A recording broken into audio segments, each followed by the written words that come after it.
Pitou was pissing themselves at the thought of letting Gon live and how badly that would be. So they said, screw it, and snuck Gon. Now Gon, dodging it the coldest possible way and mogging him, punch Pitou into the sky. Then, as Pitou is getting the meanest hang time possible,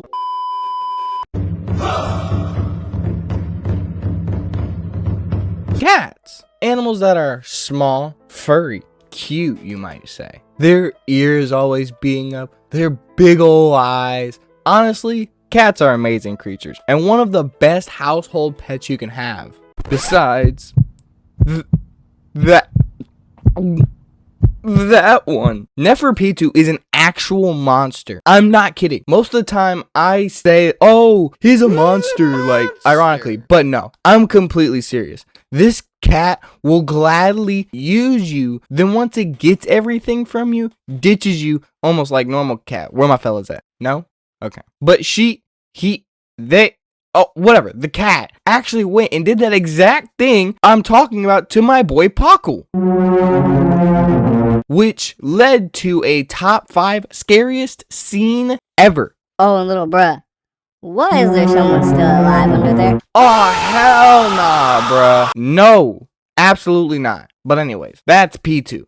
And in this video, I will talk about the peak that is Gon versus Pitou. Unlike the Netero video, I'll need to elaborate more on the history of these two because unlike Netero, who's only there to fight the strongest there is and only came for the hands, Gon came to spin the block for his man's Kite. Kite, now, he is a dog. Early on in the Chimera arc, we see Gon, Killua, and Kite fight some officer ants in the NGL, and they were saucing them up. I cannot lie. Gon and Killua were trying new techs and everything, like, while Kite decided he could care less about Flash and uses his slots technique to just bring out the stick and then guns Buddy down casually. Now, later, a whole group of Chimera ant soldiers pull up and Kite one-shots them all. So Gon and Killua start feeling themselves and thinking, this mission easy.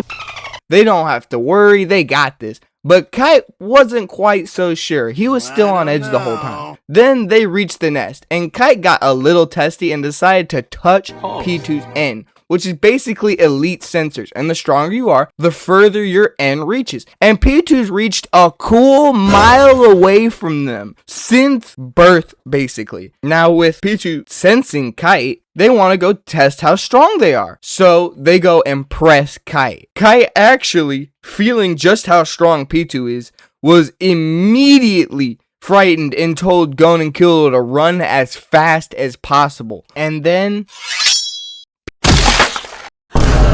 Pitou covered a literal mile in a split second and speed blitzed all 3 of them with basically no net control. Now Gon, petrified at what he just saw, was like,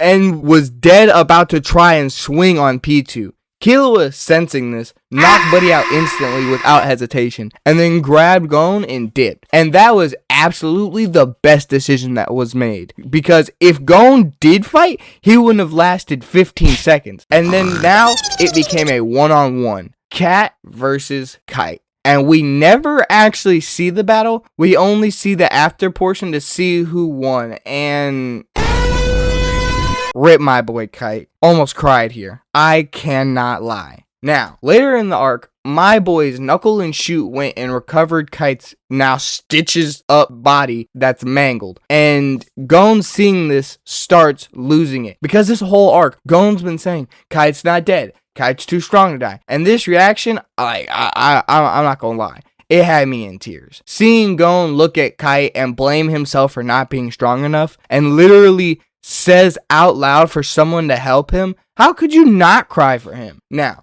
skipping through some of the palace invasion, we get to Gon seeing Pitou again after Kite's death. And Buddy is pissed. He's also confused because he sees a little girl. But honestly, right now, that doesn't matter to him. He was gonna Pitou no matter what. And it was gonna happen right there. But that girl I mentioned, yeah, that's Komogi. And she is the king's closest human, and she was on the verge of death. So Pitou was using their ability to heal her. And Pitou literally begged and begged for Gon to let them heal Komugi. Then they said they'll do whatever Gon wants. So hell, Pitou went as far as to break their own arm to prove that they weren't lying to him, and how they need to save Komugi first. And this made Gon start tweaking even more and saying it's not fair on why he can heal her but not Kite. Like, this is a bullshit, ref. But eventually he calms down and gives Pitou 1 hour. Then they're fixing Kite, and then Gon decides to just sit his happy little ass down and basically just gave him the look like, come on cuz, make a move. Then Gon, sensing that the surgery is complete, is alright, let's go. And Pitou was shook. They're like, how would he find out? He must have seen the blink showing. And Gon immediately locked eyes on Pitou and said, hey, make a move, she's dead.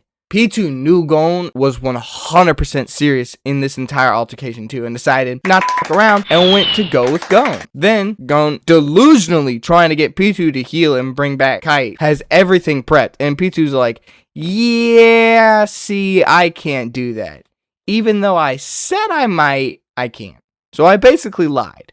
Then they started repairing their arm, and that broke Gon. Not only did you my master and basic father figure, you made me wait around so you can heal this girl first, and then lying to me about how you can be able to fix this? Nah, you're cooked. Now, after all this, you're fixing your arm. And Pitou looks at Gon after doing it and tells him that, yeah, they're gonna have to kill him. Womp womp. And Gon's like, yeah, nah, that's not gonna work with me, brother. And Gon then makes a Nen contract to be able to use his entire life's worth of Nen right now just to fight Pitou, and was basically giving up his life. This freaked him out, and freaked him out so badly at that. He saw Gon get so strong so quickly, he thought Gon could possibly beat Meruem, the king. And after evolving into his final form, he tells Pitou, let's go somewhere else and fight. And he starts taking Pitou back to the original forest where all this started, and that fight between Kite and Pitou happened. Yet Pitou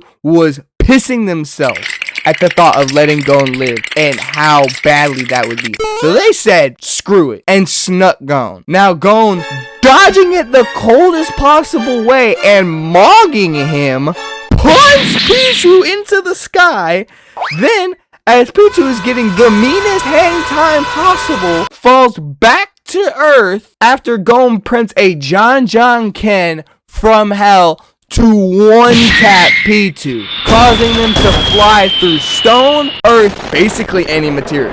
Pitou basically became the manhole cover flying through space right now. Now, with Pitou's face looking like a chewed up piece of bubblegum, Gon starts walking up, and let me tell you, he does the most overkill thing I have ever witnessed, ever. He starts spamming Jaja Kens, turning Pitou's face from just bubblegum to ground beef, turning Buddy into an actual stain onto the earth. Real quick, hold up. Really quick lesson in Nen. Postmortem Nen is basically used when someone's desire is so strong that the user can manifest their ability to continue doing that task after living. And postmortem Nen is numerous times stronger than normal Nen. So I say that to say, Pitou's desire to protect the king was so strong that they used postmortem Nen to become stronger and fight Gon even though they're literally dead. And Pitou then jabs at Gon, taking his arm, thanks to Killua moving and saving Gon from actually just being stabbed straight in the back. But for some reason, that made Gon happy. He was glad he lost his arm because he gets to be more like Kite. Okay, let's take a quick break here. Buddy is seriously losing his mind, with him actually smiling about losing his arm. Seriously, a 12-year-old shouldn't have had to gone through that. Okay, now back to the fight. Now, Gon swinging on Pitou's chest, punching them into the ground, and jabbing the arm that he just got cut off into Pitou's chest, now sticking him into the ground. And now Gon charging up his super Kamehameha of Jaja Kens, and Killua is just questioning everything at the moment. And then Gon smashes Pitou and deletes him forever, ending the threat that is Neferpitou, the first guard of the Royal Chimera Ants. Okay, So before my outro, I want to say that I will try and cover the rest of Hunter x Hunter fights, like the main ones. And I might try and go and do some other animes or shows in general. And also, I plan on streaming more, so try and stick around. And that was the video. Thanks for watching. Make sure to like and subscribe or whatever. See ya!